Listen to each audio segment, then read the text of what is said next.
Ultimately ট্রাইটা করেছিলেন ফাহমিদুল, এখনো তার কন্ট্রোলে, সেখান থেকে সাদ, এবং এই দুজনের মধ্যে বেশ কিছু পাসিং কিন্তু আমরা দেখছি এই ম্যাচের শুরু থেকেই। বাংলাদেশি পায়ে বলটা রাখছে, যেটা এক্সপেক্টেড ছিল বাংলাদেশের কাছ থেকে। জামাল,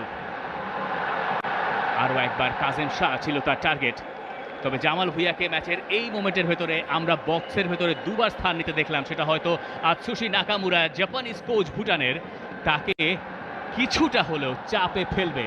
জামালকে এত তাড়াতাড়ি আমরা বক্সের ভেতরে এত প্রেজেন্স তার কমই দেখি, এবং তিনি যেখানে আজ স্টার্ট করেছেন সেটা গোল থেকে আরো কাছে। ক্লাবে তিনি যেখানে খেলছেন এই সিজনে ব্রাদার্স ইউনিয়নের হয়ে, সেখান থেকে আরো বেশ আজকে দিয়েছেন তেনজিন। বাংলাদেশের প্রথম কর্নার কিক ম্যাচের ৫ম মিনিটে। এই সেট পিসের প্র্যাকটিসটা বাংলাদেশ কেমন করেছে সেটার প্রথম পরীক্ষা আজকের ম্যাচটায়, এবং জামাল ভুঁইয়া তিনিই যাচ্ছেন। কাজেম শাহ সেই বিউটিফুল একটা সাপ্লাই, রাকিব ঢুকেও পড়েছিলেন, তার সেই শটটা ব্লক হয়েছে। জামাল, সেখানে বাংলাদেশের সেন্টার ব্যাকে যেমন স্থান নিয়েছেন হামজা চৌধুরীও। জামালের টার্গেট, সেই হামজার হেডার, হামজার গোল। ব্রেভ নিউ বাংলাদেশ, সেই বাংলাদেশে হামজার গোল, এবং এই স্টেডিয়াম এখন ফেটে পড়ছে।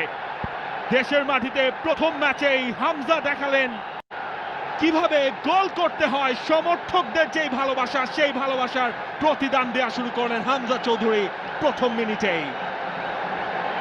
সেট পিস থেকে সবার ওপরে তালগাছ হয়ে দাঁড়িয়েছিলেন হামজা চৌধুরী, তাকে ধরার আর কারোর সুযোগ নেই।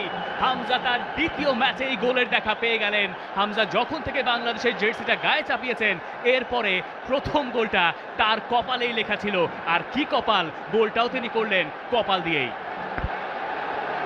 পারফেক্ট স্টার্ট হামজা চৌধুরীর জন্য, একেবারে সেট আপটাও গেছে। হামজা লাফিয়ে উঠেছিলেন এবং সেখান থেকে যে ফিনিশিংটা দরকার ছিল সেটাই করেছেন হামজা চৌধুরী। গোলকিপারের ঠিক পাশ দিয়ে, গোল লাইনের সামনে কেউ কোনো ডিফেন্ডার ছিলেন না, সেই সুযোগ। এপ্রিল 25 এর সেই ম্যাচটার কথা তারা সোহেল রানার এই গোলটাও মনে করতে পারবেন। বক্সের বাইরে থেকে বাঁ পায়ের শটে, গোলকিপারের কোনো সুযোগ নাই।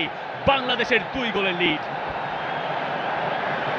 এই ম্যাচে যেটারই অভাব ছিল সেটাই ঘুচিয়ে দিলেন, একটা ওপেন প্লে থেকে গোল, এবং সেটাও বক্সের অনেক বাইরে থেকে বাঁ পায়ের বুলেট গতির শট সোহেল রানা।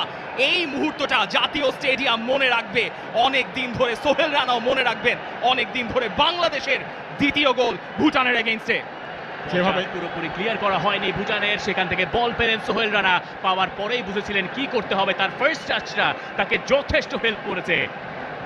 এক পায়ে টাচ করলেন, অন্য পা দিয়ে শটটা করলেন, অ্যাঙ্গেলটাকে ঘুরিয়ে দিলেন, এবং সেটাই এনে দিল সোহেল রানাকে বাংলাদেশের হয়ে আজকের দিনে গোল।